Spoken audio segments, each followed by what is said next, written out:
Oke, baik. Assalamualaikum warahmatullahi wabarakatuh. Terima kasih Pak Tatang dan rekan-rekan semuanya. Pada eh, pagi hari ini kami dari kelompok 6, kami terdiri dari saya, Hendra Radian Samanta, dan rekan saya, Mas Rizal Imaduddin Yusan.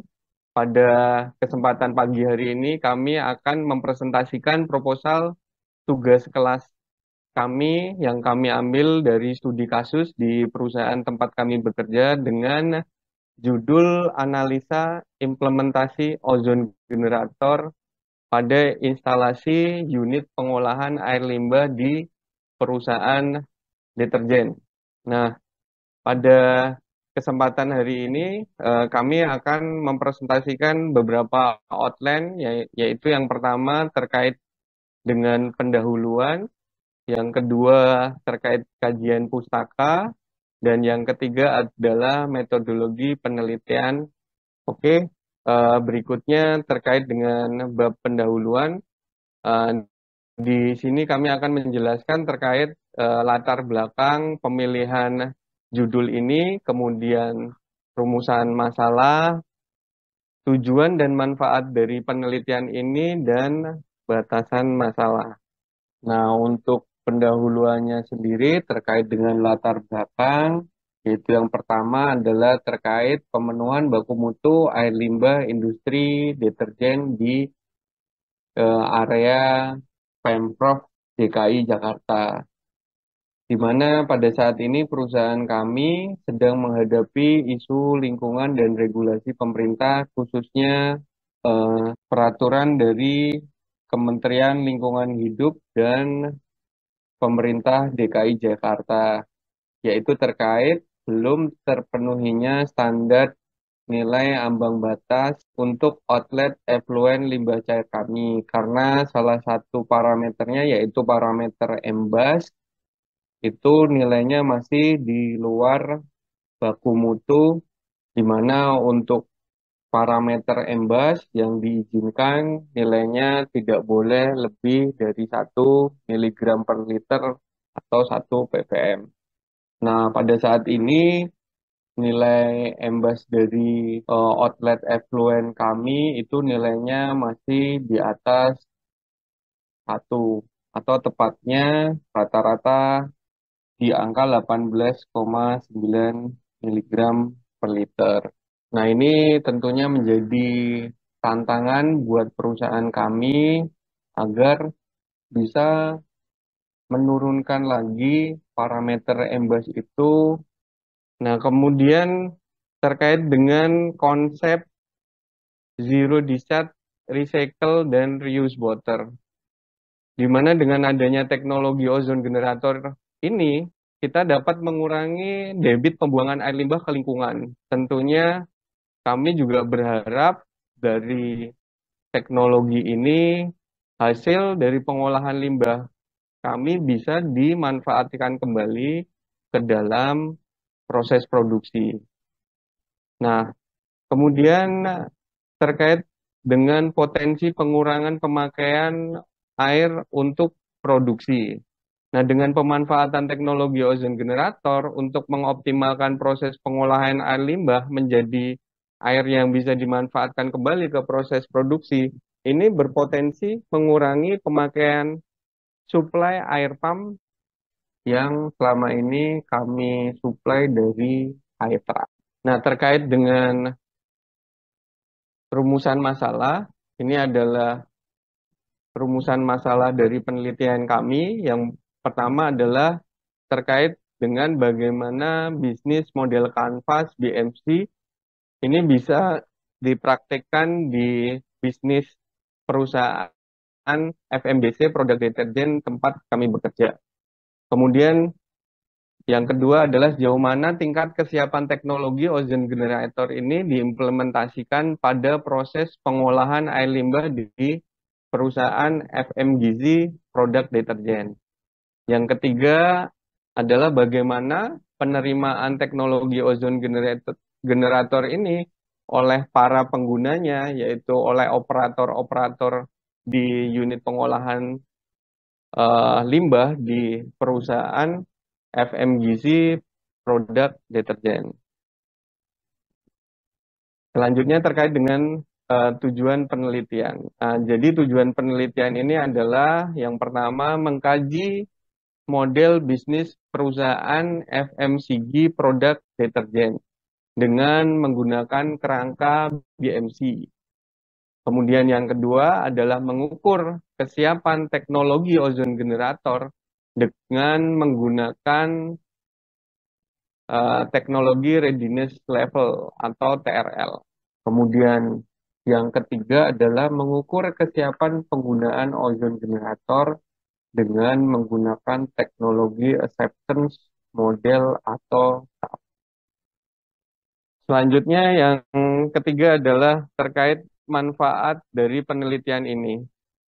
Yang pertama adalah kajian model bisnis perusahaan FMGZ produk deterjen ini eh, dengan menggunakan kerangka BMC akan memberikan manfaat dalam memahami model bisnis perusahaan dan memperoleh informasi tentang kekuatan dan kelemahan bisnis tersebut.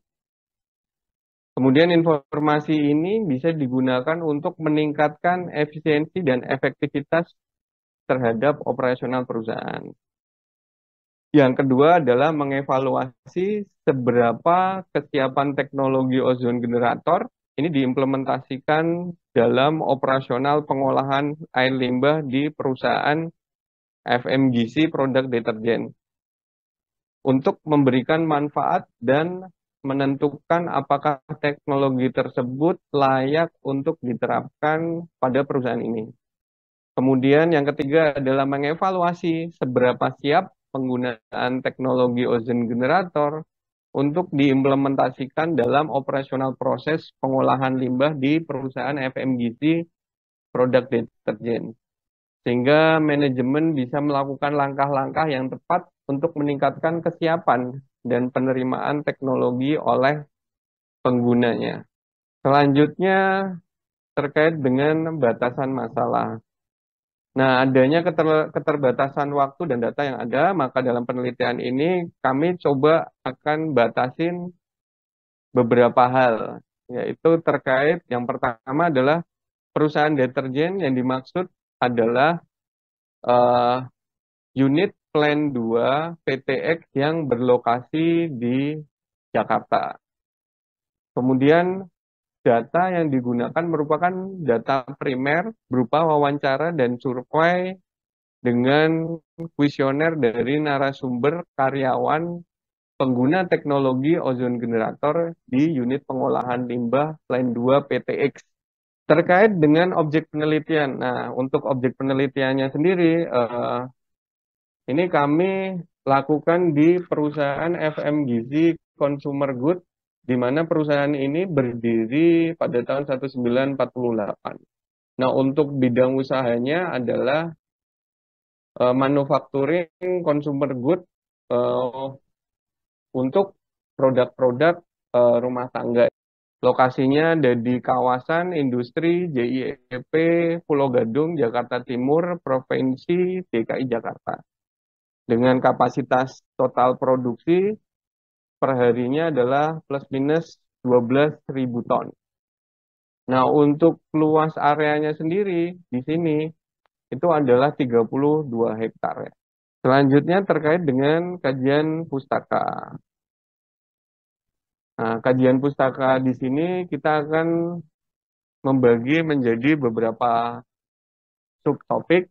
Yang pertama adalah terkait dengan parameter kualitas air. Kemudian yang kedua adalah teknologi ozon generator. Kemudian yang ketiga adalah bisnis model kanvas. Kemudian yang keempat adalah value preposisi kanvas.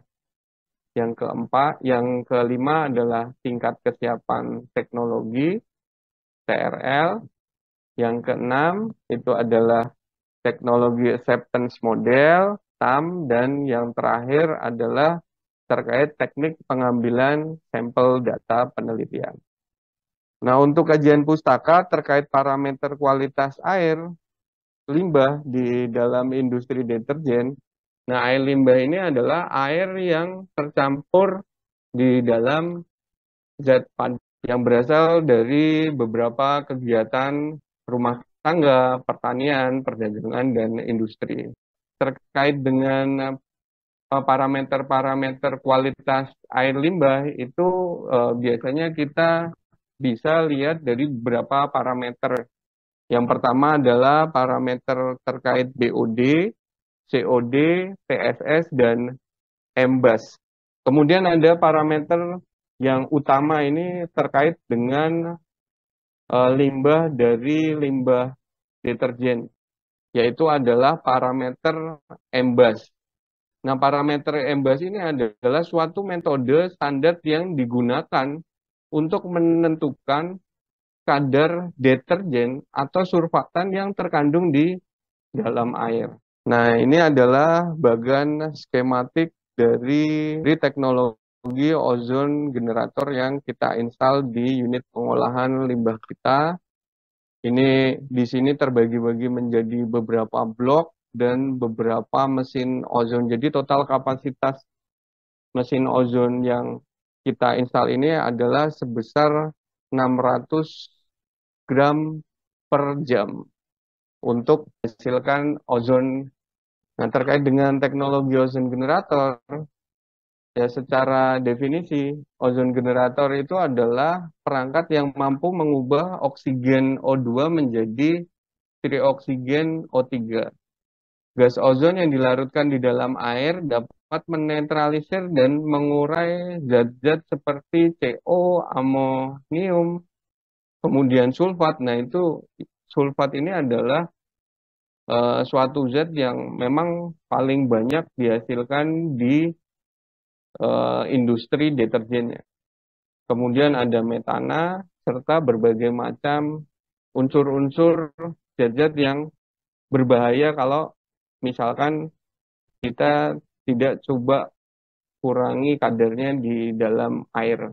Teknologi ini mempunyai manfaat yang baik ya, karena teknologi ini sangat bersih dan ramah lingkungan. Nah, ini adalah gambaran dari instalasi unit ozon eh, di proses pengolahan limbah. Nah, untuk selanjutnya terkait bisnis model kanvas itu bisa dijelaskan rekan saya, Mas Rizal. Silakan, Mas Rizal. Kemudian selanjutnya adalah kajian pustaka mengenai bisnis model canvas. Bisnis model canvas ini mendeskripsikan bagaimana suatu organisasi membentuk, menyampaikan, serta melihat value.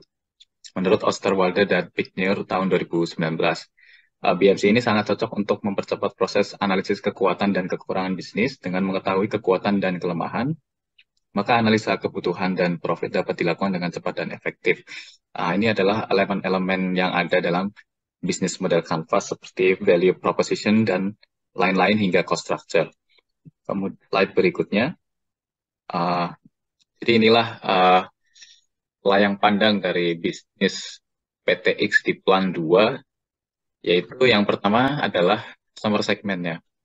Customer segment PTX ini adalah rumah tangga, yaitu konsumen individu yang membeli deterjen untuk digunakan di rumah. Kemudian ada segmen industri yang membeli deterjen dalam jumlah besar, kemudian hotel dan restoran yang memerlukan deterjen untuk mencuci linen dan tekstil, dan jasa laundry profesional.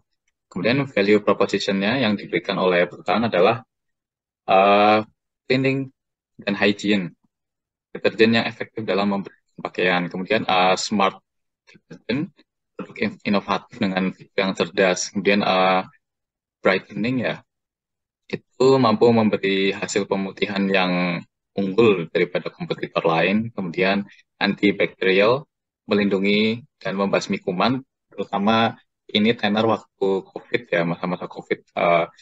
Konsumen sangat sadar mengenai bakteri dan kuman. Ya. Kemudian aroma-aroma yang unik. Jadi perusahaan ini menciptakan produk-produk dengan aroma yang mengikuti tren di pasar, misal aroma Korea atau aroma dan lain-lain. Kemudian ada yang plant-based deterjen, yaitu produk yang ramah lingkungan dan berbahan dasar tanaman seperti siwak. Kemudian produk berkelanjutan dan deterjen yang ramah lingkungan. Kemudian dari sisi channel distribusi, yaitu yang pertama ada supermarket, kemudian hypermarket, terus ada convenience store seperti Indomaret atau Alfamart, kemudian perdagangan umum seperti pasar tradisional dan channel distribusi tradisional lainnya. Kemudian ada customer relationship. Yang pertama itu ada trust and satisfaction, menjaga kualitas produk yang konsisten dan ketersediaan yang baik untuk membangun kepercayaan pelanggan. Kemudian ada promosi dan hadiah. Nah, ini perusahaan banyak memberi promosi kepada pelanggan-pelanggan setianya, berupa misal membeli deterjen mendapat hadiah piring dan lain-lain. Kemudian ada revenue stream, pendapatan perusahaan berasal dari penjualan langsung produk home dan personal care, deterjen. Kemudian ada lewat channel retail dan wholesale, kemudian ada channel B2B dan B2C. Kemudian key resources yang perusahaan punya. Perusahaan yang berdiri dari tahun 1958 ini memiliki merek yang sangat kuat di masyarakat. Nah, ini merek yang kuat ini membantu dalam membedakan produk X dari produk-produk pesaing. Kemudian fasilitas produksi dan asetnya, kemudian fasilitas R&D, kemudian karyawan, infrastruktur, dan core value dari perusahaan. Kemudian key activities yang dijalankan di perusahaan, yang pertama itu manufaktur ya, produksi deterjen itu sendiri, kemudian pemasaran melalui promosi dan iklan, kemudian penjualan, marketing, kemudian penelitian dan pengembangan produk baru, yaitu perusahaan selalu berusaha untuk menciptakan produk-produk yang relevan dengan pasar gitu ya. Misalnya produk yang relevan dengan keadaan COVID, dengan keadaan konsumen yang ingin produk berbau Korea begitu, atau produk yang hubungannya dengan bahan-bahan alami seperti siwak gitu ya. Kemudian sumber daya berkelanjutan dan pengelolaan limbah, yaitu perusahaan dalam salah satu aktivitasnya ingin tidak berdampak buruk bagi lingkungan sekitar. Kemudian key partnersnya yang pertama supplier bahan baku, kemudian supplier kemasan, distributor, vendor peralatan, perusahaan utilitas, suplai listrik, air, dan sumber daya lainnya yang penting dalam proses produksi, kemudian bank dan institusi keuangan, kemudian asosiasi, regulator, media, dan LSM, terutama dalam program-program tanggung jawab sosial perusahaan, kemudian masyarakat itu sendiri. Kemudian secara biaya ya, ini cost structure-nya ada cost of goods sold, yaitu HPP dari produk-produk yang diproduksi, kemudian ada operating expense, termasuk employee expense, marketing expense, R&D expense, dan pajak-pajak. Slide berikutnya, Mas. Kemudian ada kajian mengenai value proposition canvas ini. Value proposition canvas dikembangkan oleh Alexander Osterwalder, adalah sebuah tool analisis bisnis model yang dapat membantu sebuah perusahaan atau organisasi mengenal lebih dalam mengenai produk atau jasa yang akan dibuat atau dikembangkan dan menghubungkannya dengan keinginan pasar, sehingga dapat tercipta value untuk memenuhi kebutuhan dan keinginan konsumen. Tool ini terdiri dari dua bagian, yaitu customer profile dan value proposition. Customer profile ini membantu mendeskripsikan keinginan pengguna, sedangkan value map memperjelas nilai dari produk atau jasa. Value proposition canvas memiliki tujuan akhir, yaitu menentukan apakah produk atau jasa yang dikembangkan atau diciptakan dapat menjawab permasalahan yang ada di bagian customer profile. Slide berikutnya. Ini adalah value proposition canvas dari Plan 2 PTX. Yang pertama adalah sisi customer segment. Di sebelah kanan itu, lingkaran sebelah kanan ada customer jobs, yaitu masalah-masalah yang ingin diselesaikan oleh customer. Customer ingin mencuci baju, mencuci pakaian dengan bersih, dengan wangi, dan hasil cucian menjadi lembut dan cerah. Kemudian rasa sakit yang dialami oleh pelanggan, yaitu kualitas deterjen yang buruk ini dapat merusak pakaian, atau hasil hasil pembersihannya tidak maksimal. Kemudian deterjen yang tidak ramah lingkungan dapat menimbulkan dampak negatif bagi lingkungan. Kemudian konsumen khawatir tentang efek samping kimia dalam deterjen. Kemudian gainnya, keuntungan yang didapat oleh pelanggan itu pakaian bersih dan segar. Kemudian pemutihan yang mempertahankan warna asli pakaian. Kemudian rasa puas itu dari konsumen terhadap produk yang dampak lingkungannya minimal dan lebih efisien dalam mencuci. Kemudian peta nilai produk yang ditawarkan oleh perusahaan. Nah, ini terdapat produk-produk utama, yaitu produk laundry deterjen, plant-based deterjen yang terbaru, yang baru diinovasi oleh perusahaan, terus antibacterial deterjen dan softener. Nah, perusahaan berusaha untuk menyelesaikan masalah customer-nya, ini ada dalam pain reliever, yaitu deterjen dengan formula yang lembut dan tidak merusak pakaian. Kualitasnya bagus dan dijamin bagus oleh Quality Assurance. Kemudian distribusi yang jamin di seluruh Indonesia, kemudian produknya aman, tidak memberikan dampak kesehatan, kemudian sustainable dan environmentally friendly. Kemudian Gain Creator, perusahaan ini membuat formula deterjen yang efektif dan efisien, yang high quality. Kemudian penggunaan bahan-bahan alami, kemudian variasi produk yang sangat luas menurut yang sesuai dengan keadaan pasar dan harga-harga yang kompetitif. Berikutnya, kemudian ada kajian pustaka mengenai tingkat kesiapan teknologi. Untuk mengetahui tingkat kesiapan teknologi pengembangan inovasi, maka kita dapat melakukan pengukuran dengan uh, kerangka TKT atau TRL itu. Walaupun faktor-faktor yang menentukan tingkat kesiapan teknologi bisa sangat beragam, konsep TKT dari NASA ini pada dasarnya adalah konsep ukuran TKT yang berskala satu dimensi, unidimensional scale. Ini bentuk TKT bisa kita lihat pada gambar di sebelah kiri, yaitu TKT terdiri dari 9 level yang akan kami jelaskan pada slide berikutnya. Nah, ini tingkatan-tingkatan dalam TKT, yaitu level 1, yaitu prinsip dasar dari teknologi diteliti dan dilaporkan. Kemudian TKT level 2 adalah formulasi, konsep, dan atau aplikasi teknologi. Nah, ini dalam tahap ini invensi dimulai. Kemudian TKT level 3 yaitu pembuktian konsep atau proof of concept, fungsi dan atau karakteristik penting secara analitis dan eksperimental.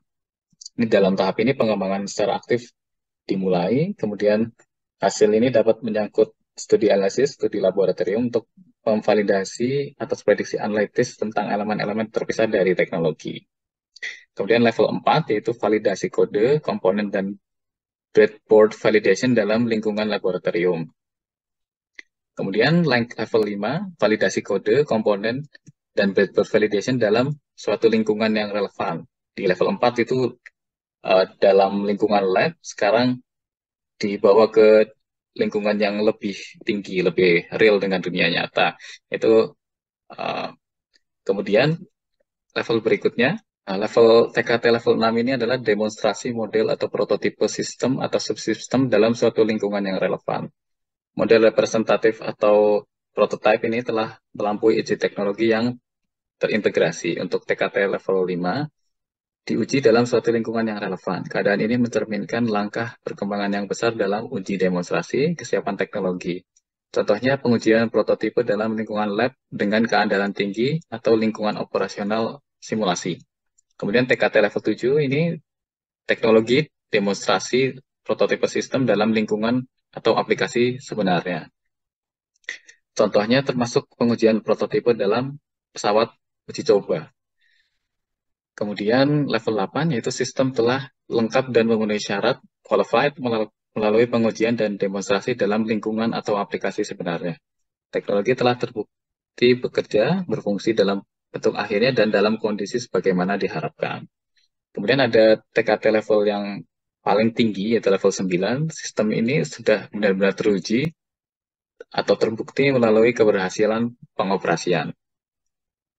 Nah, ini teknologi ini sudah dimanfaatkan dalam misi operasional. Slide berikutnya. Nah, kemudian ada kajian model yang akan kami gunakan selain TRL, yaitu Technology Acceptance Model. Teknologi acceptance ini adalah suatu model yang digunakan untuk menganalisis faktor-faktor yang mempengaruhi penerimaan suatu teknologi. Model ini memandang bahwa adopsi teknologi didorong oleh dua faktor utama, yaitu perceived ease of use, yaitu sejauh mana pengguna percaya bahwa teknologi itu dapat digunakan dengan mudah. Kemudian ada perceived usefulness, yaitu persepsi pengguna dalam uh, mempersepsikan kegunaan suatu sistem untuk manfaat kerja mereka. Kemudian ini Van Cantes dan Davis tahun 2000 meneliti adopsi informasi oleh pengguna akhir. Hasil studi tersebut menunjukkan bahwa persepsi pengguna tentang kemudahan dan kegunaan teknologi memiliki pengaruh langsung pada perilaku penggunaan teknologi. Slide berikutnya. Ini kemudian ada teknik pengambilan sampel yang akan kita lakukan, yaitu yang pertama kami menggunakan non-probability sampling, yaitu metode pengambilan sampel di mana setiap elemen dalam populasi tidak memiliki probabilitas yang diketahui atau sama untuk dipilih ke dalam sampel. Yang kedua, ini yang akan kami lakukan adalah sampling jenuh atau sensus. Itu salah satu teknik non-probability sampling yang teknik penentuan sampel bila semua anggota populasi digunakan sebagai sampel. Jadi karena pengguna teknologi ozone generator ini tidak terlalu banyak ya, sekitar 20 orang, jadi kami memutuskan untuk melakukan sensus, yaitu kami melakukan kuesioner ke semua responden, ke semua populasi pengguna teknologi ozone generator ini. Ya, kemudian bab 3 yaitu metode penelitian. Yang pertama, flow proses penelitian dan jadwal pelaksanaan penelitian. Kemudian, uh, dimulai dari perumusan masalah dan tujuan penelitian. Kemudian perumusan bisnis model kanvas, kemudian studi literatur, kemudian pengumpulan data awal untuk mengetahui landscape riset yang akan kita lakukan, kemudian penyusunan model TAM dan penyusunan model TRL. Kemudian pembuatan kuesioner dan survei untuk model TAM dan framework TRL, kemudian kami akan melakukan analisis hasil dan melakukan pembahasan terhadap hasil tersebut. Kemudian kami menyimpulkan hasilnya dan riset selesai. Kemudian jadwal pelaksanaan penelitian, proposal sampai ke week 4 September, pengumpulan data awal di minggu akhir September, kemudian penyusunan model sampai ke analisis hasil dilakukan di bulan Oktober, dan kemudian pembuatan hasil dan pembahasan di akhir November 2023. Ya, sekian presentasi proposal proyek kelas dari kelompok 6. Terima kasih atas perhatiannya. Kami akhiri. Wassalamualaikum warahmatullahi wabarakatuh.